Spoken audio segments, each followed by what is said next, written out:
Hello, last Tuesday's primary election for California's 40th Congressional District was bought. And it was bought by a congresswoman who was too afraid to run in her new congressional district because it was too competitive. Instead, she decided to run in a neighboring district where 80% of the electorate has never been represented by her before. Her reasoning? It was a safe Republican seat, and she would do whatever it took to win, even if it meant to slander a fellow Republican candidate who is a sitting council member in the district and a combat decorated Marine. You see, I'm Greg Raths, council member for the city of Mission Viejo, and I ran as a Republican for the 40th Congressional District in the June 7th primary. Unlike young Kim, I actually live in the district, and I've represented one of the largest cities in the district since 2014, having served as mayor of Mission Viejo in 2019. I've run for Congress before, but I've always run in the district I live in because I want to represent the people and the communities that have a connection and a history with, not just some random politically expedient district just to win a general election. Young Kim, the political opportunity that she is, decided that despite living in La Habra, which is outside the district, and 80% of the district being new to her, that she was going to run in a newly drawn 40th district because it's a safe Republican seat. Kim ran as a moderate in 2020 to win the seat she lost in 2018, even taking a shot at President Trump by calling him a racist on social media, in which I defended at the time, and won her current swing district by the skin of her teeth.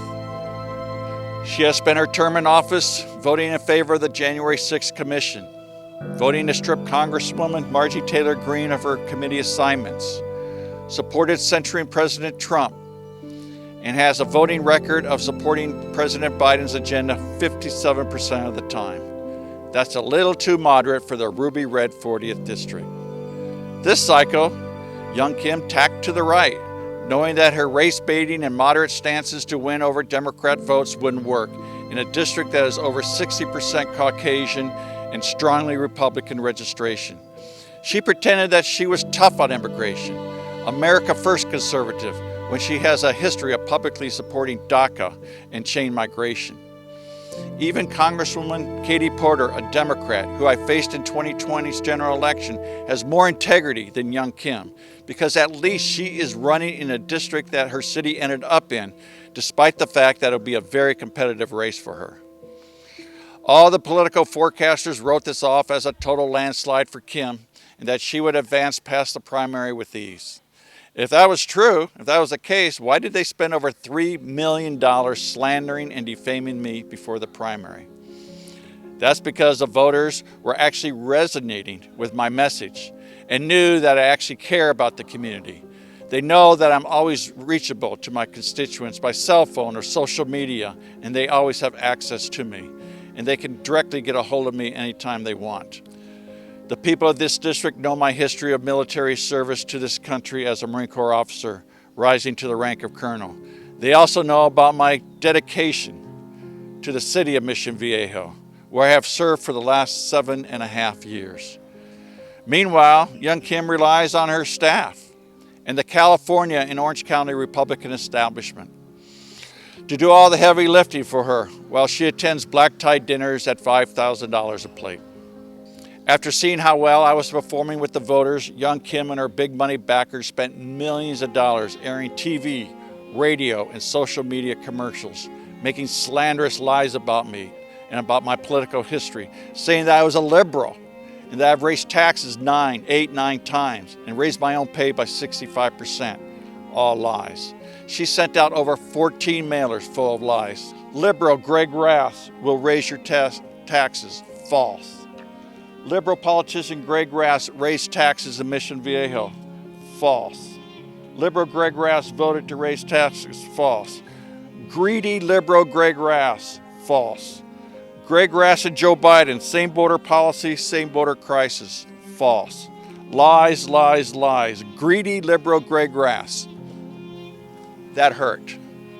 But what she failed to mention that her reference was to the nearly 8 years I spent on City Council in Mission Viejo. The taxes she referred to are minor increases in city fees for things like dog licenses, library cards, and recreation facilities. We council members don't have the authority to raise taxes. Only the electorate of Mission Viejo on the ballot can raise taxes. I did bring up the possibility a few years ago to raise the stipend for city council members from $1,000 to $1,600, but that never came to a vote. You see, we hadn't had a pay raise in 16 years, and I thought I'd bring it up for discussion, but we never did vote on it. Kim and her establishment backers also had the audacity to call me an anti-Semite by taking a soundbite at a candidates forum out of context. I support the American Jewish community, and during the recent COVID pandemic, I spent countless hours delivering hot meals to the Jewish community in the senior village of Laguna Woods with our local rabbi. I completely condemn anti-Semitism, but Kim and the Republican establishment felt so threatened by my candidacy that they had the audacity to make up these lies about me. It took young Kim and the establishment millions of dollars to buy this primary election when they thought they could just easily walk in. But despite this, I still won a quarter of the electorate's vote in the primary with 4 candidates.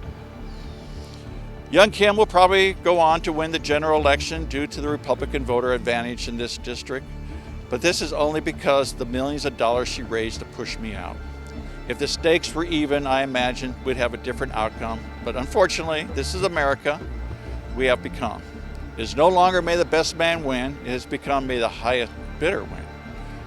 I truly hope that in the next election cycle, the people of the 40th District see through the slander and the lies of young Kim and her establishment backers and select an honest conservative to represent them in Congress.